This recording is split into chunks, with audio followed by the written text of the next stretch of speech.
toxic billionaire dumped me for gold digger accusations. Years later, he discovers I own. He called her a gold digger. He threw her out. He hired lawyers to buy her silence. And then 7 years later, he walked into her office building and realized he'd just discovered she was worth more than he could ever dream of. But here's what nobody talks about. The money wasn't the point. Victoria Harper stood in the lobby of the downtown Manhattan office building, holding a coffee, mentally preparing for a strategy meeting with one of her biggest clients. She wore a charcoal gray power suit that fit her like it was made specifically for her body. The heels clicked against the marble floor with each step. She moved with purpose, the kind of purpose that came from 7 years of building something from nothing. That's when she saw him. Marcus Wentworth stood across the lobby near the security desk. 7 years, 3 months, and 19 days had passed since he changed the locks on his penthouse. 7 years since his lawyers had sent her a severance package with an ironclad NDA attached. 7 years since she'd made the decision to never think about him again. But she had thought about him every single day. In some small way, she'd thought about him. He looked different. Older, but not in the way that meant distinguished. In the way that meant worn. He'd lost weight. His expensive suit hung loose on his frame. His face carried lines that hadn't been there before. Deep lines, the kind that come from stress or regret, or the slow realization that you've built an empire on a foundation of fear. His dark eyes, the ones that used to scan her like she was a business problem to solve, now looked tired. Hi viewers, kindly tell us where you're watching from and what time it is. We want to hear from you in the comments below. But first, stick with me because the next few minutes will change how you think about ambition, worth, and the kind of love that actually destroys you. He saw her at the same moment she saw him. Recognition bloomed across his face first, then something that looked like shame, then fear. His hand instinctively moved to the briefcase he was holding, like he needed something to anchor himself to reality. Victoria's first instinct was to keep walking. Her second instinct was to turn around and leave the building entirely. She'd spent 7 years constructing a life where Marcus Wentworth didn't exist. She'd spent 7 years not allowing him space in her mind or her heart. Why break that wall now? Why give him the power to mess with her peace? But something stopped her. Something in the way he was looking at her. Not like she was someone to conquer, but like she was someone he'd lost. She stopped walking. Victoria. He said her name like it was a question. Like he wasn't sure if he had the right to say it anymore. She could have kept walking. Every rational part of her brain screamed that she should keep walking. Instead, she turned to face him completely. Marcus.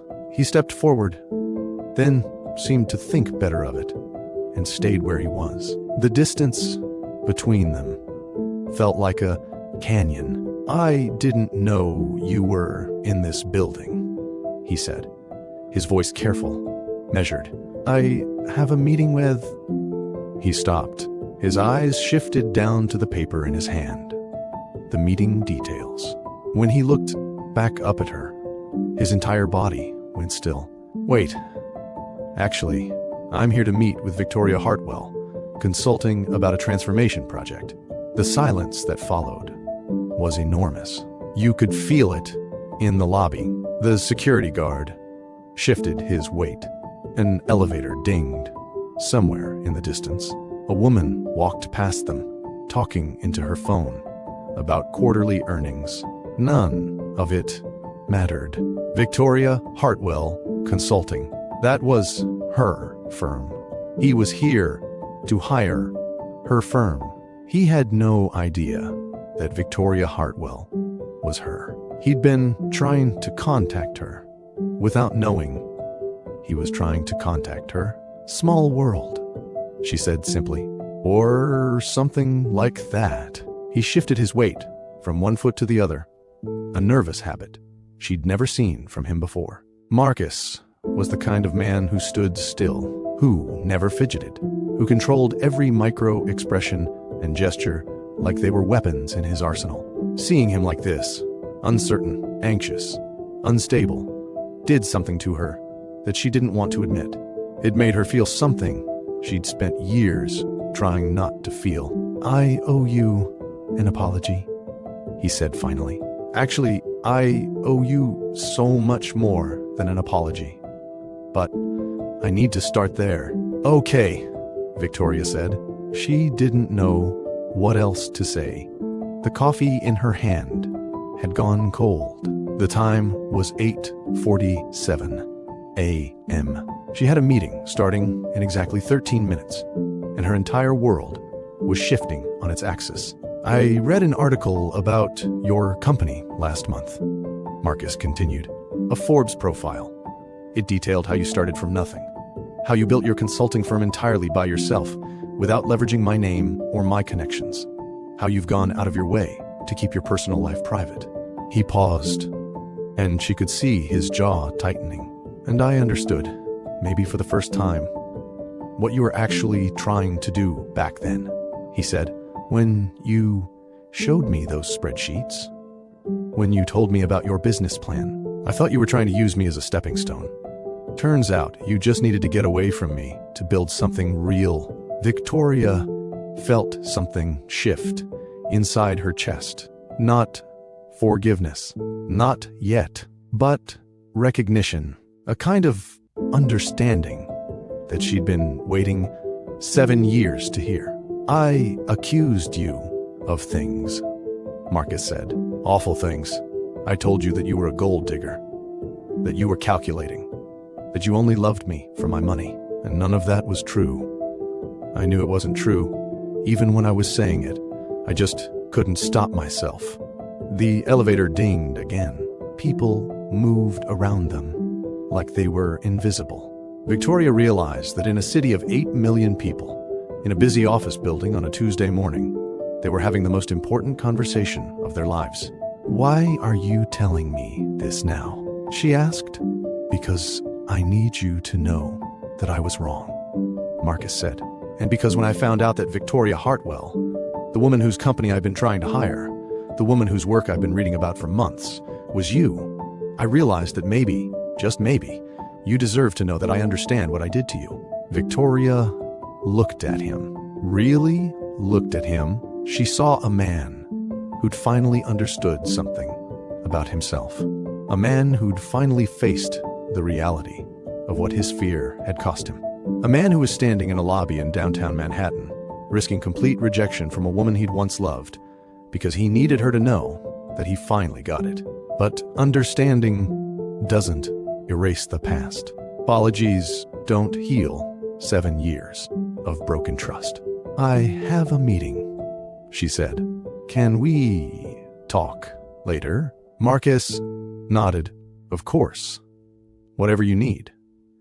I'm staying at the Peninsula if you want to reach me." Victoria walked toward the elevators, her heels clicking against the marble floor. She could feel him watching her. She could feel the weight of his gaze on her back. She pressed the elevator button. The doors opened. She stepped inside. Just before the doors closed, she looked back at him.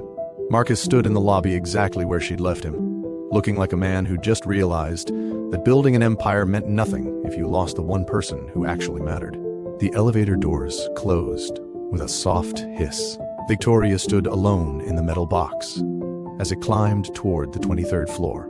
Her reflection stared back at her from the polished steel walls, a powerful black woman in a charcoal gray suit, holding a cold coffee, trying to process the fact that her past had just walked back into her present.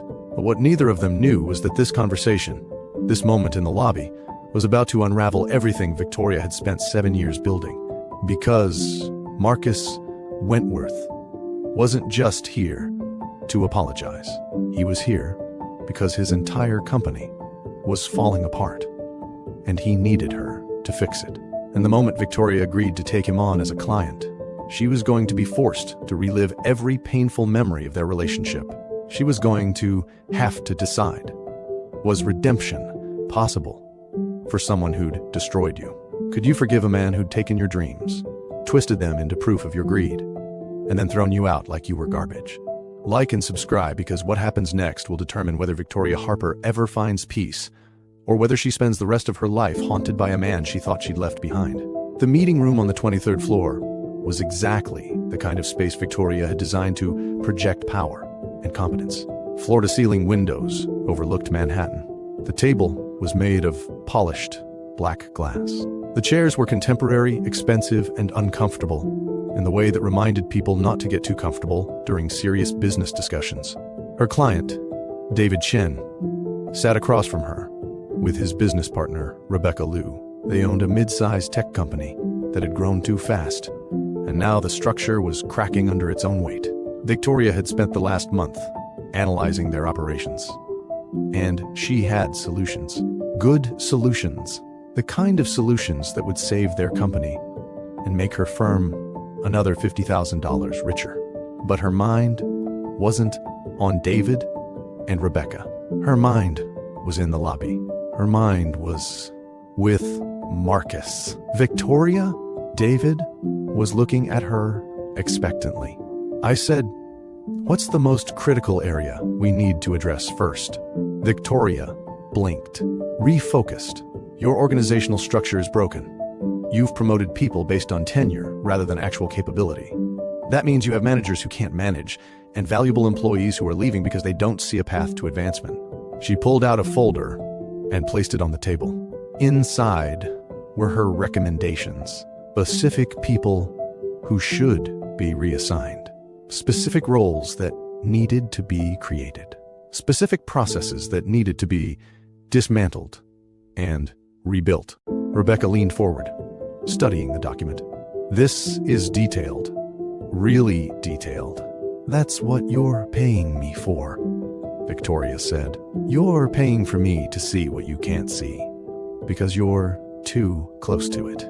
You're paying for me to tell you the truth, even when the truth is uncomfortable." That was Victoria's whole approach to consulting. She didn't coddle her clients. She didn't tell them what they wanted to hear. She told them what they needed to hear, and then she helped them implement the changes.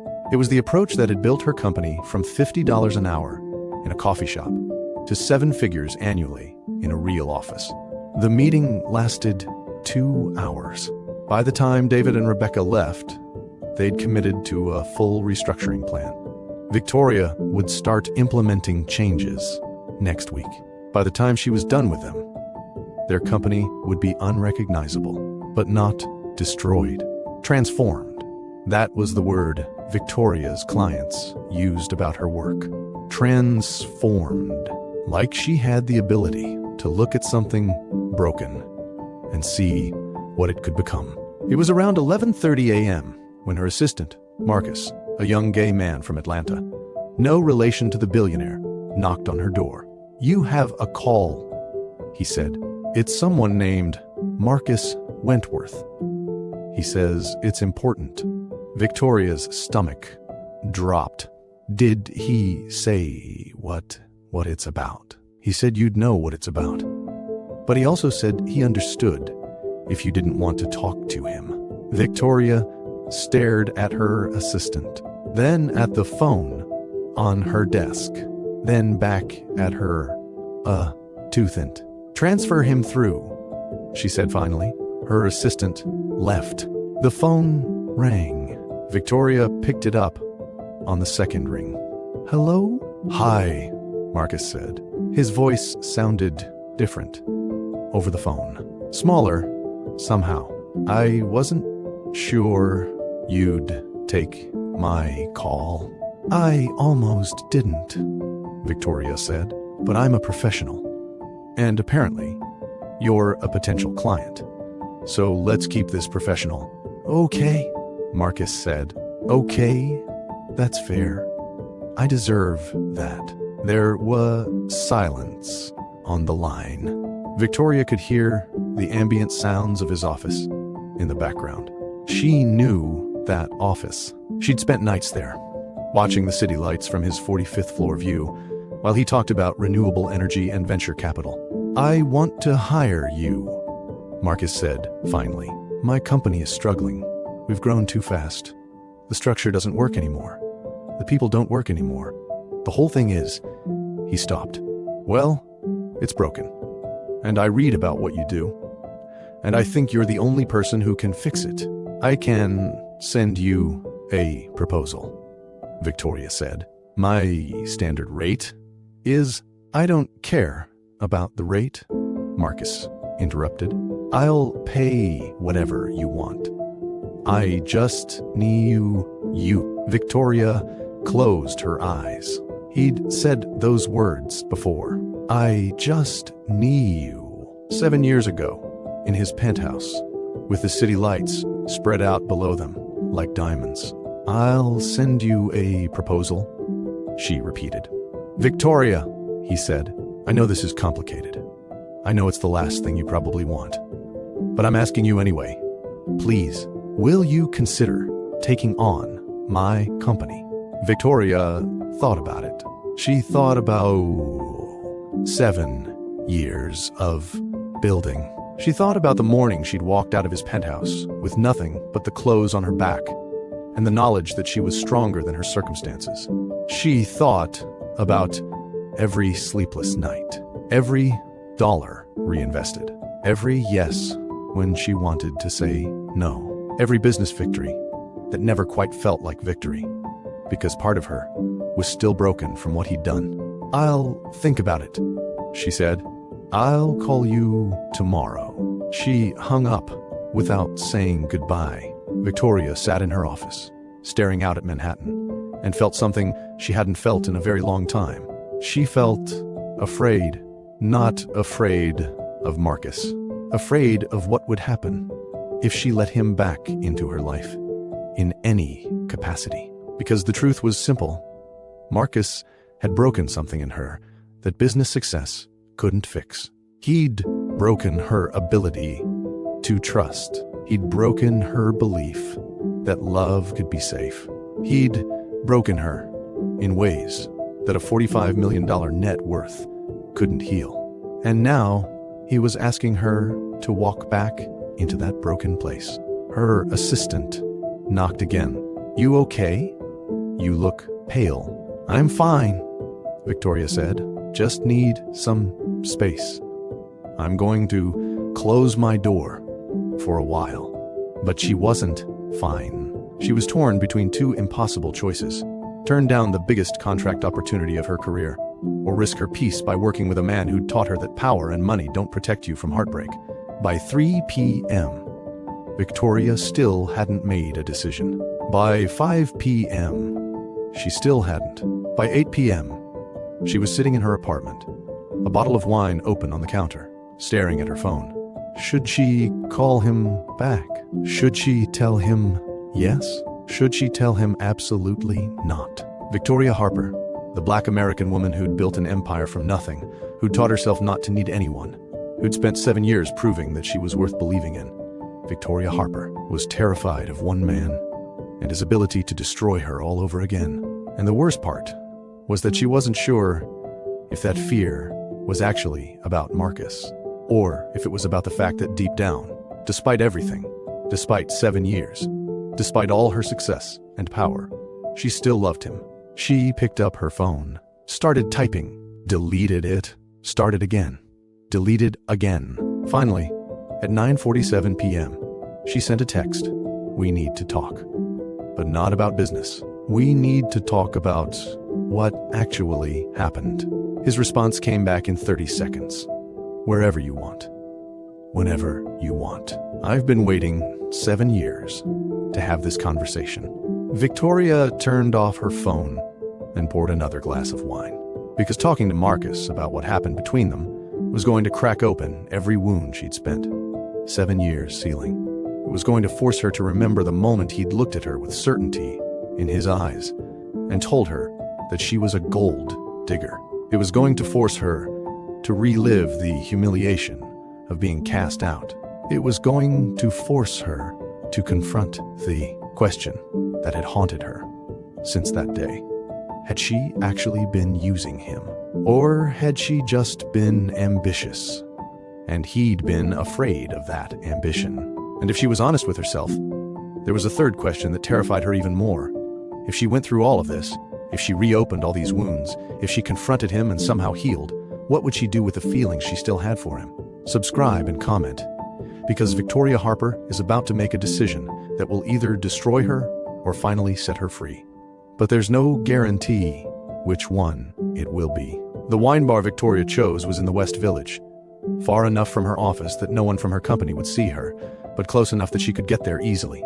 It was the kind of place that served good wine and stayed quiet even when it was busy. The lighting was low. The tables were far enough apart that conversations felt private. Marcus was already there when she arrived.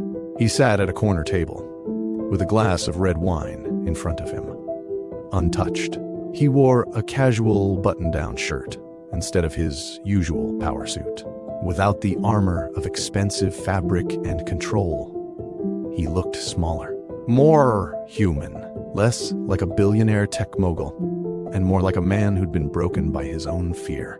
Victoria sat down across from him without preamble. "Before you say anything," she said, "I need to know one thing, and I need you to tell me the truth. All these years, all this time, did you believe what you said to me?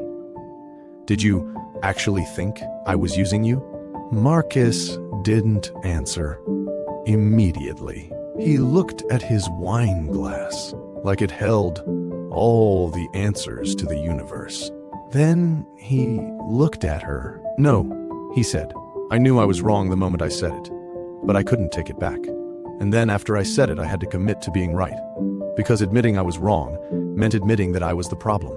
Victoria felt something shift in her chest. She'd spent 7 years wanting to hear him say he was wrong. She'd spent 7 years imagining this conversation, imagining him finally admitting it. But now that he'd said it, the relief she'd expected didn't come. Instead, she felt angry. "Do you understand what you did to me?" she asked. "Do you have any idea?" "I think so," Marcus said, "but I want to hear it from you. I want to understand it from your perspective." Victoria picked up the wine menu without looking at it, set it down, picked it up again, finally just ordered red wine from the waiter who'd appeared at their table. "You took someone who was trying to build something," she said, "and you told her that her dreams were proof of her greed. You took a woman who was ambitious and independent, and you called it gold digging. You made me internalize your insecurity and wear it like it was my character flaw." She leaned forward. "For months after you threw me out, I believed you. I actually believed that maybe you were right. Maybe I was selfish. Maybe I was calculating. Maybe I did love you for your money, even though deep down, I knew that wasn't true. But you made me doubt myself so completely that I couldn't trust my own judgment anymore." Marcus sat back in his chair. He looked like she'd physically hit him.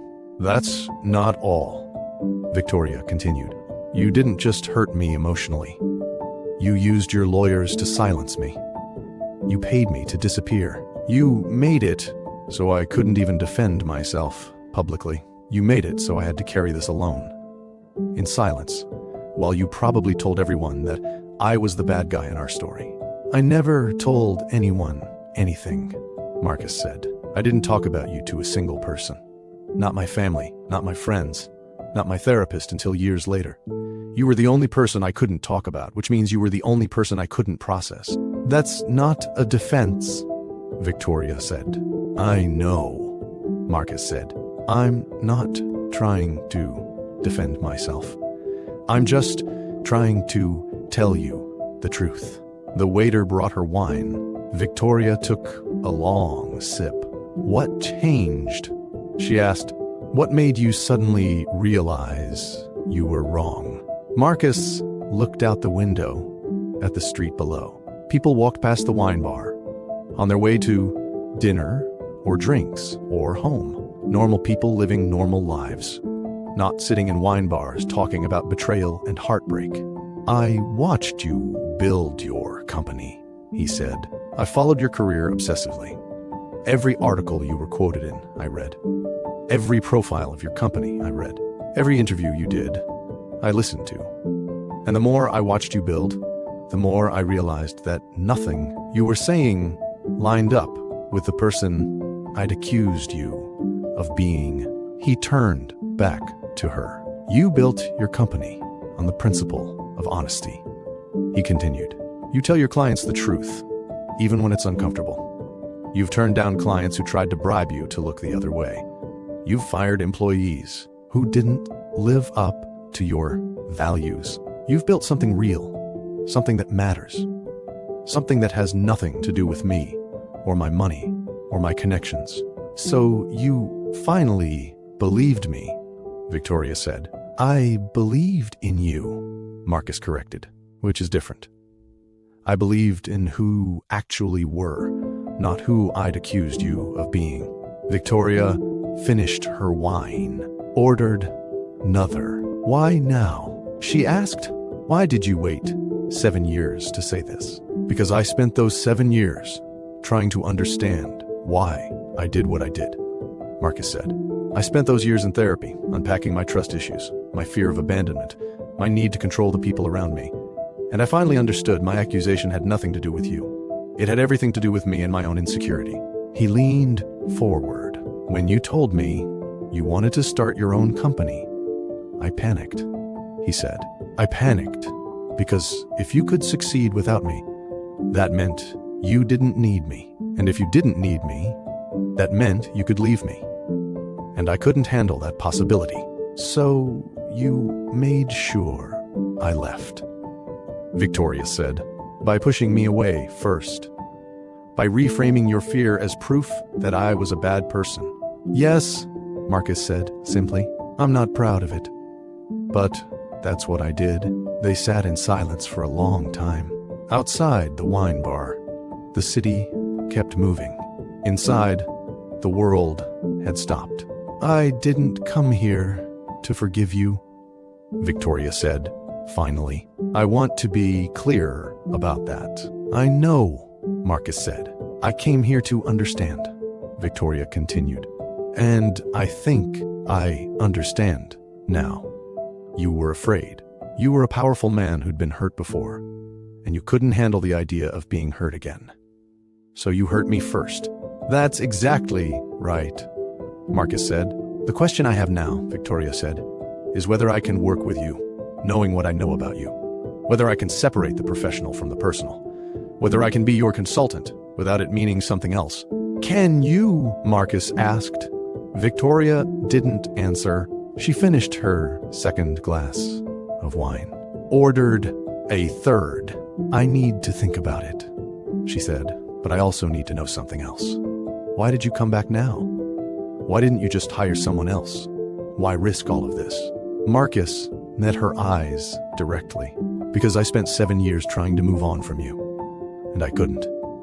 Because I realized that nothing I built, nothing I accomplished, nothing I gained, through ambition, or money, or hard work, meant anything without you. Because I'm tired of being the guy who got it wrong, and never got a chance to make it right. He paused. And because, he continued, I think there's a part of you that needed to have this conversation too. Otherwise, you would have just said no. You would have blocked my call, would have ignored me, but you didn't. You took my call. You agreed to meet me, and that tells me that maybe, just maybe, there's something here that still needs to be resolved. Victoria felt the truth of his words land inside her. He was right. If she'd wanted to completely cut him out, she could have. She'd had 7 years to perfect that skill. But the moment she saw him in the lobby, the moment she heard his voice on the phone, something in her had wanted to know if there was a possibility of understanding. If I take on your company, she said, It has to be professional. Completely professional. We don't talk about the past. We don't talk about our relationship. We talk about business. Okay, Marcus said. That's what you need. But before I say yes, Victoria continued, you need to understand something. I'm not taking on your company because I want to fix what was broken between us. I'm taking on your company because you're paying me a lot of money to fix what's broken in your business. There's a difference. I understand, Marcus said. And if at any point during this process, I feel like you're trying to use this as a way to get back into my personal life, I'm walking away. Contract be damned. I understand, Marcus said again. Victoria sat back in her chair. She looked at the man sitting across from her. The man who'd broken her. The man who'd spent 7 years trying to understand why he'd broken her. The man who was asking for a second chance in the only way she could actually accept, through work. Okay, she said finally. I'll take on your company, but we do this my way. Complete transparency, complete honesty, and you follow my recommendations. Exactly. Even when they're hard. Whatever you need, Marcus said. I'm serious, Victoria said. If I tell you that a person in your organization needs to be let go, they're let go. If I tell you that you need to restructure your entire leadership team, you do it. If I tell you that your vision for the company is wrong, you change it. I understand, Marcus said. Because what I do, Victoria continued, is I look at broken things and I help fix them. And your company is broken. Maybe not in the way you think it is, but it's broken. And I'm going to fix it. She finished her third glass of wine. We start Monday, she said. Bring everyone from your leadership team.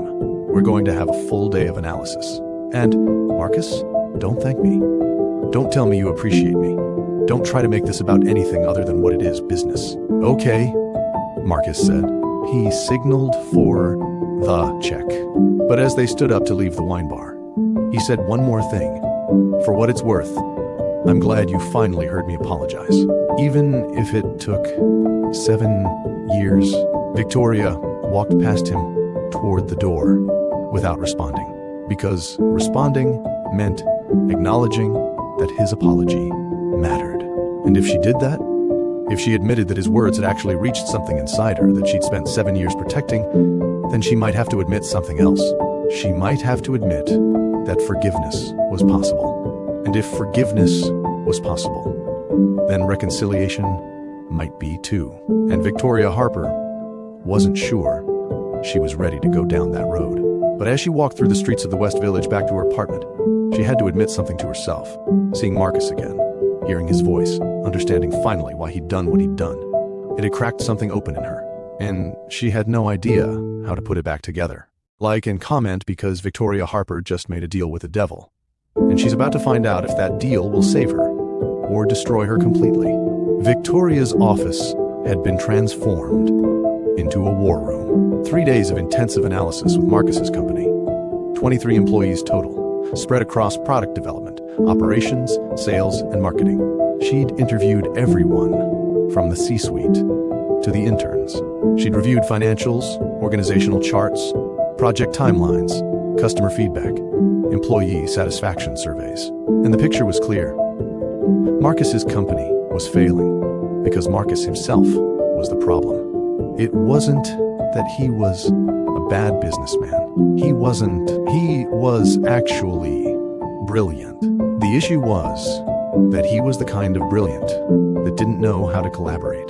He made decisions unilaterally. He didn't listen to feedback.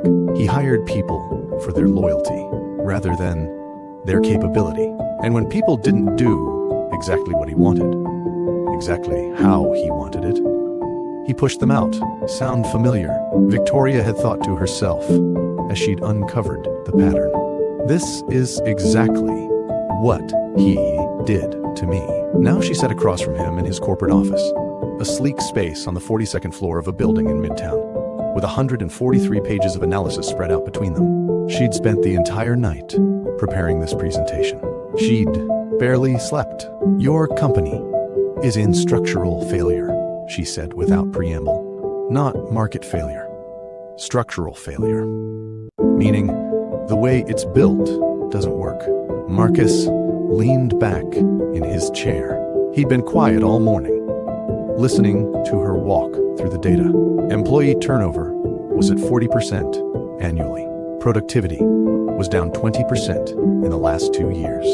Customer retention was declining. The only thing that wasn't failing was revenue.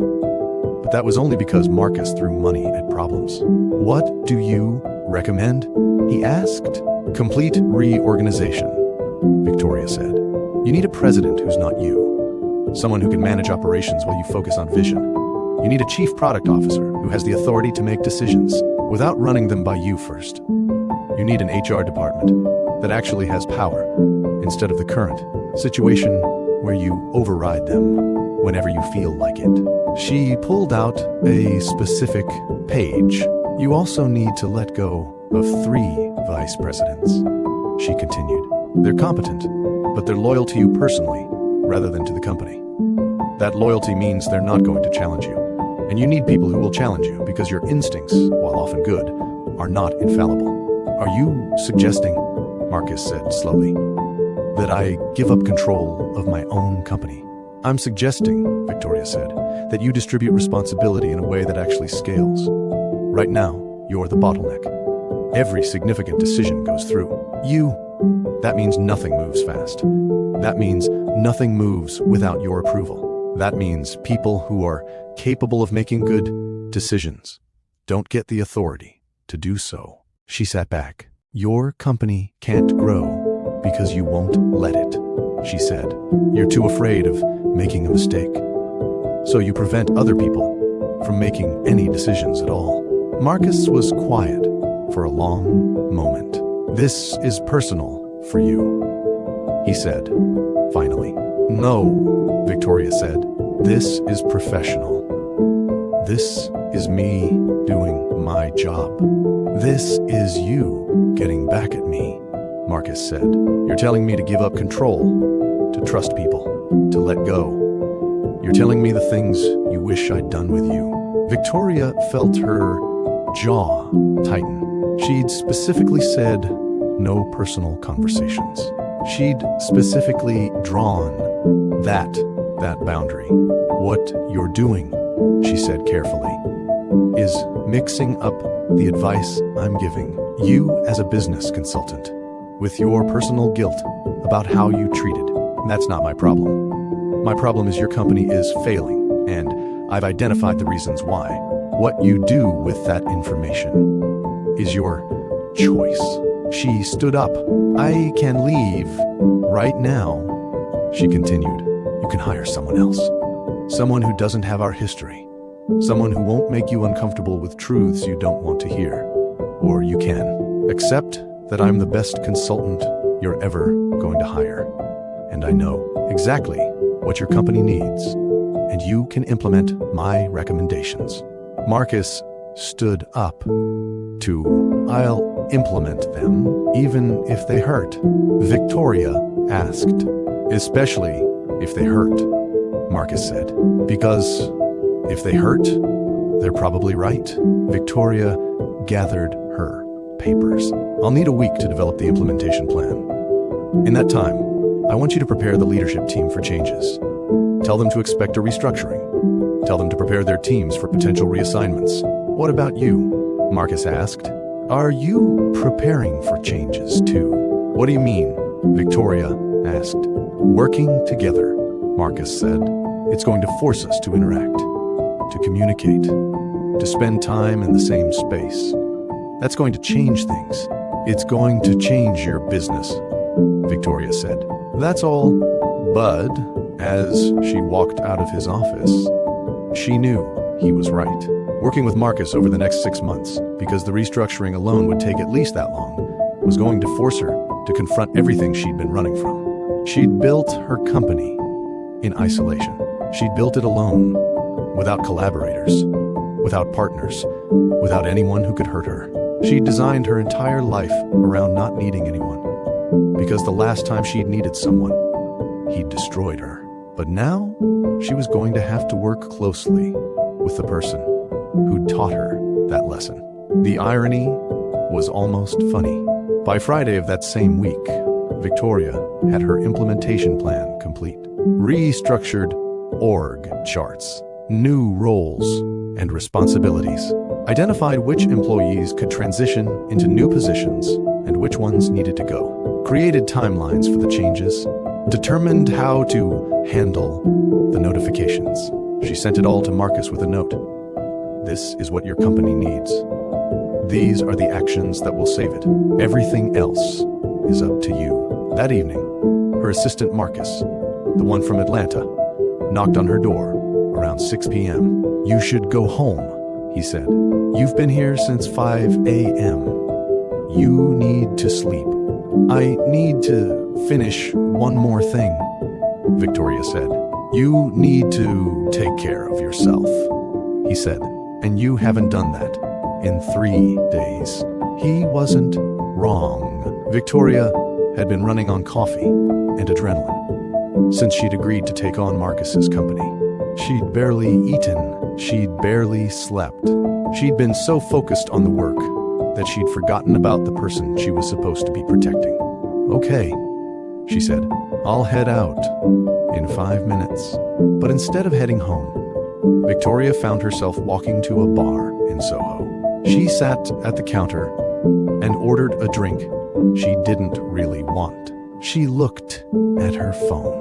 No messages from Marcus, no calls, no attempts to contact her outside the business scope. He was respecting the boundaries she'd set, which should have made her feel relieved. Instead, it made her feel something else entirely. It made her feel disappointed. And that disappointment scared her more than anything else, because it meant that some part of her, some part she'd thought was dead, still wanted him to cross those boundaries, still wanted him to fight for her, still wanted him to be willing to risk everything for a second chance. That was the vulnerability that terrified her, because if she admitted that she wanted him to fight for her, then she had to admit that she'd never actually stopped loving him. And if she admitted that, then she'd have to admit that the wall she'd built over 7 years had never been as solid as she'd believed. Subscribe, because Victoria Harper is about to discover that you can build an empire, accumulate millions of dollars, gain the respect of your industry, and still be completely broken over a man who hurt you. And sometimes, just sometimes, a second chance at understanding is more valuable than all the success in the world. The implementation began on a Monday morning. Marcus called an all-hands meeting, and Victoria stood at the front of the conference room while he announced the restructuring. She watched people's faces change as they realized what was happening. Some looked relieved. Some looked terrified. Some looked angry. The changes meant that people Marcus had hired for their loyalty would be let go. It meant that positions people had held for years would be eliminated. It meant that the entire company would have to relearn how to work together, how to collaborate, how to operate without Marcus's constant approval. It was, but it was the kind of chaos that preceded growth. Over the next 3 weeks, Victoria was in the office almost every day. She ran individual meetings with people who were moving into new positions. She facilitated conversations between teams that had never really collaborated before. She created new systems and processes and structures that replaced the old, broken ones. And she spent countless hours in meetings with Marcus, discussing strategy, implementation, timeline adjustments. The boundary she'd set, no personal conversations, started to blur the moment she realized that Marcus had changed his behavior in every single meeting. He asked for input. He listened to people who disagreed with him. He made decisions based on data rather than instinct alone. He was implementing everything she'd told him to do. One afternoon, 4 weeks into the restructuring, Victoria was in his office reviewing the progress with him. Most of the major changes had been implemented. The next phase was about optimizing the new structure to make sure it was actually working. "You've done exactly what I asked," Victoria said, reviewing the data. "Every recommendation, every timeline, every difficult conversation. I told you I would," Marcus said. "Most people don't," Victoria said. "Most people say they will, but when it gets hard, when it starts to feel like loss rather than growth, they push back. They start justifying why they can't do what I recommended. But you didn't. You just did it." Marcus leaned back in his chair. "Because I knew that if I didn't, you would leave. And I couldn't handle that." There it was, the personal statement she'd been trying to avoid. The moment where work intersected with history and feelings. "That's not a professional statement," Victoria said carefully. "I know," Marcus said, "but it's true. Every time I wanted to push back on your recommendations, I thought about how it would give you a reason to leave. I couldn't have that." Victoria closed her laptop. She wasn't ready for this conversation. She'd come to his office to discuss spreadsheets and reorganization charts, not feelings. "I think we're done for today," she said, standing up. "Victoria, wait," Marcus said. "I know you set boundaries. I know you said we keep this professional. But I need to tell you something." She stood in the doorway of his office, hand on the frame, not turning around. "The worst decision I ever made was letting you leave," he said. "Not because I wanted your money or your connections, but because I wanted you. I wanted to build something with you. And instead of that, I spent 7 years building things alone because I was too scared and too proud to admit I was wrong." Victoria's hand tightened on the doorframe. "I don't want to hear this," she said. But her voice wasn't as certain as she wanted it to be. "I know," Marcus said, "but you need to hear it. Because if I don't say it now, if I keep letting you control the boundaries of our interaction, then I'm doing it again. I'm letting you push me away because I'm afraid of rejection." She finally turned to look at him. "You don't get to make this about you being brave," she said. "You don't get to make this about you finally finding the courage to say what you feel. That's not how this works. You hurt me. I built myself back up. And now you show up and want me to be moved by the fact that you finally learned how to communicate?" Marcus stood up. He walked around his desk, but didn't approach her. He gave her space. "You're right," he said. "I don't get to make this about me. This is about you, and what I did to you, and whether you can ever forgive me." "I don't know if I can," Victoria said. "That's the honest answer.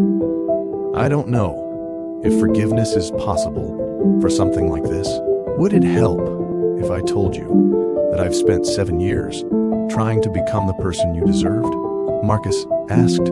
"That I've done therapy and self-reflection and made genuine changes to how I operate in relationships? That I'm not the same man who accused you of being a gold digger?"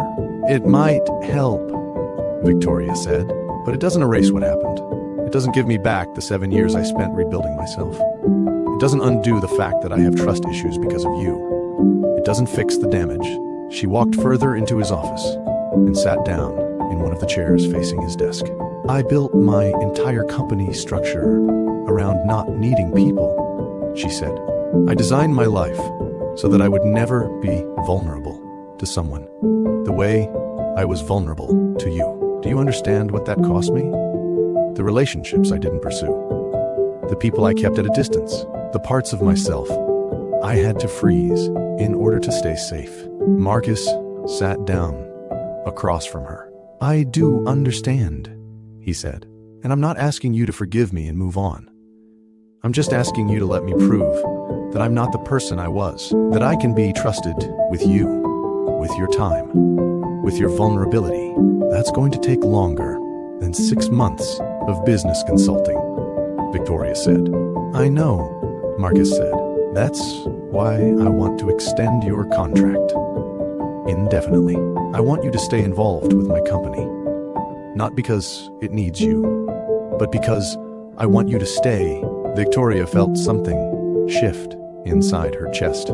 He was asking her to stay. not asking her to date him, not asking her to be with him romantically, just asking her to stay in his life, in whatever capacity she was willing to be. It was the most honest thing he could have asked for. "If I stay," Victoria said, "there are conditions." "Anything," Marcus said. "I need you to understand